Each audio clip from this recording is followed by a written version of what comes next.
I'm Nate from Black Ops Paintball, and today we're going to be going over the Tippmann Airsoft BB line from the .20s to the .32s. Tippmann Airsoft claims that their BBs are within 1/100th of a millimeter. The ideal size of a 6mm BB is actually 5.95 millimeters. So we're going to test the tolerance, test their match grade claims, and compare them with the match grade Walmart equivalent, and then the uber cheap Colt brand. I don't know how Colt let its name get on the product like this, but we're going to go over all that. We're going to weigh the BBs and calculate the margin of error of weight, size. We've got some ballistic gel here. We're going to do a test to show how far a BB's mass will take it. We're going to talk about the difference between FPS and joules. All right, we're going to start out with the Colt .12 gram 6mm BBs that we do not recommend.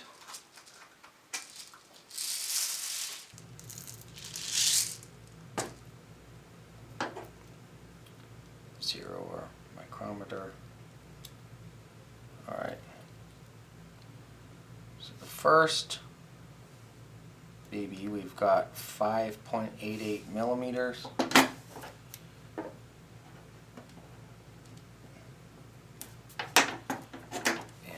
we're going to have our scale on here, make sure that's zeroed.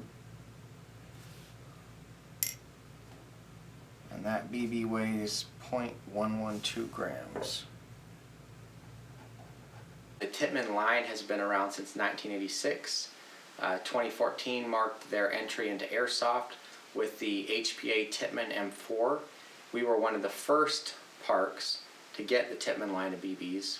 We noticed, although they shot really well, some magazines got jammed because of cratering. Hardly detectable, but it made enough of a difference to create friction in between the BBs as they're loaded into the magazine. The cratering prevented the BBs from sliding smoothly against one another from the magazine into the hop-up. We talked to Andy Yoshida, the head of Tippmann Tactical, let him know the problem. He switched manufacturers, and since then they went into full production, and we've had no issues since. Pulling from the data we gathered, we can see that the .12 Colts have the largest standard size deviation by a huge factor, many times worse than the other BBs tested. This is a result of their manufacturing process that leaves a seam where the two halves of the BBs are fused together versus the precision grinding and polishing process of the other BBs we tested. The weight standard deviation of the .12s was not as drastic, but still at least twice as bad as the other BBs tested. The .20 game face BBs fared better and were within precision standard deviations compared to the Tippmann BBs.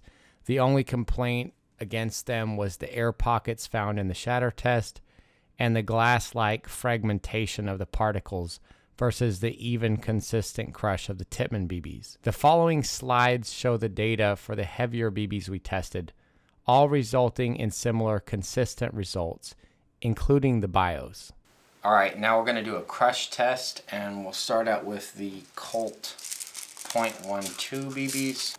These tend to shatter.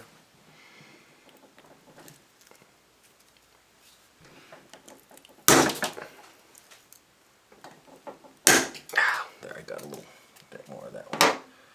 All right, so as you can see, those shatter into tiny little pieces. Break one more so you get a little more. Alright, moving on to the .20 match grade game face BBs. Oh, it's stuck to the pliers, that's why.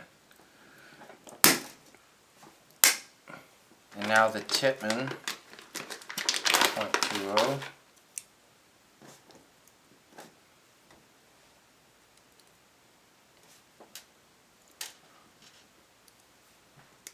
Totally different. Very consistent right there. Just crushes right in half.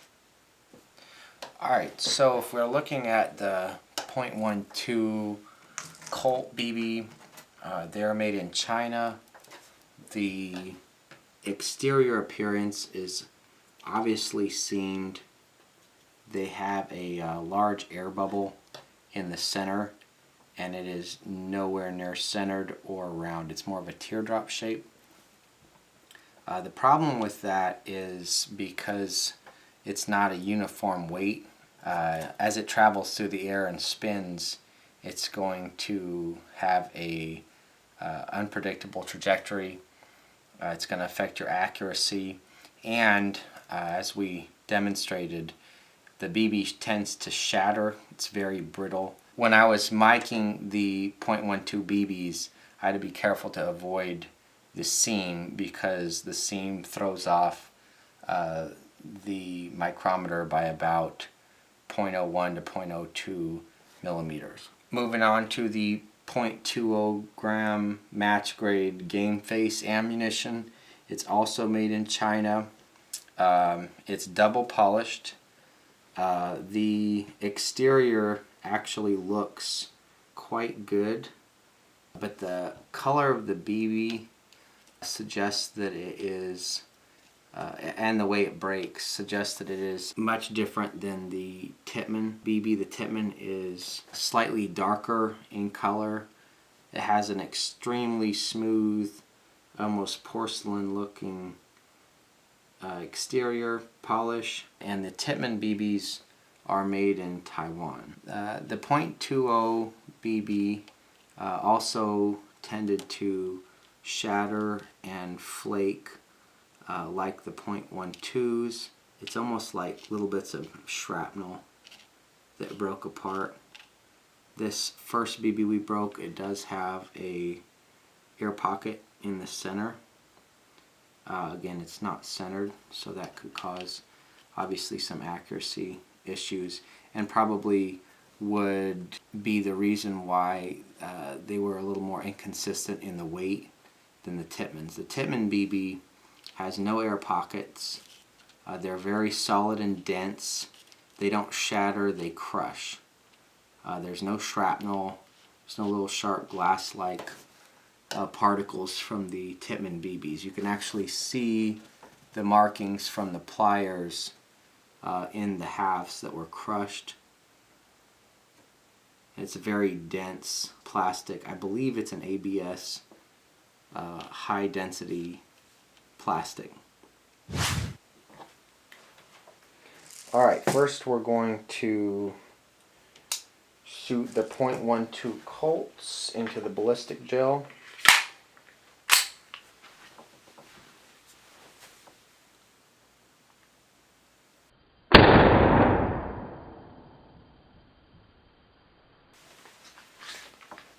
Now we're going to shoot the .20 Tippmann BBs. We're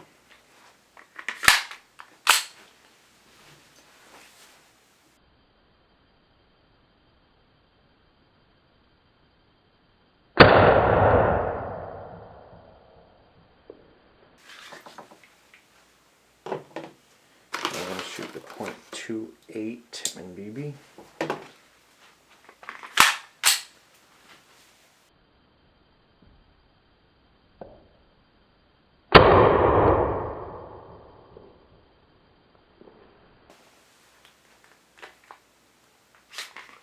Now, loading a .30 Tippmann BB.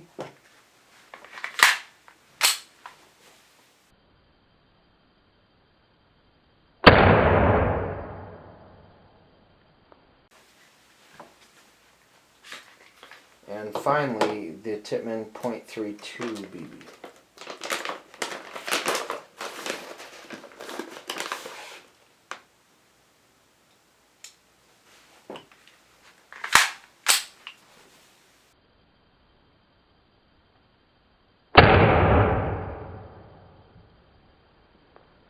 So at Black Ops Airsoft, we get a lot of people asking us, why do we use Joules? What does Joules mean? Why don't we use FPS? Or they'll ask us what the FPS is for a DMR, or for this gun, for this MED. The short answer is with issues like joule creep and cheating at the chrono, it's a lot easier to maintain a safe field environment when we're measuring the energy of the projectile versus the speed of the projectile. That's why we use Joules at Black Ops. If you have any questions, please don't hesitate to check us out at blackopspaintball.org, and you can find out all that information.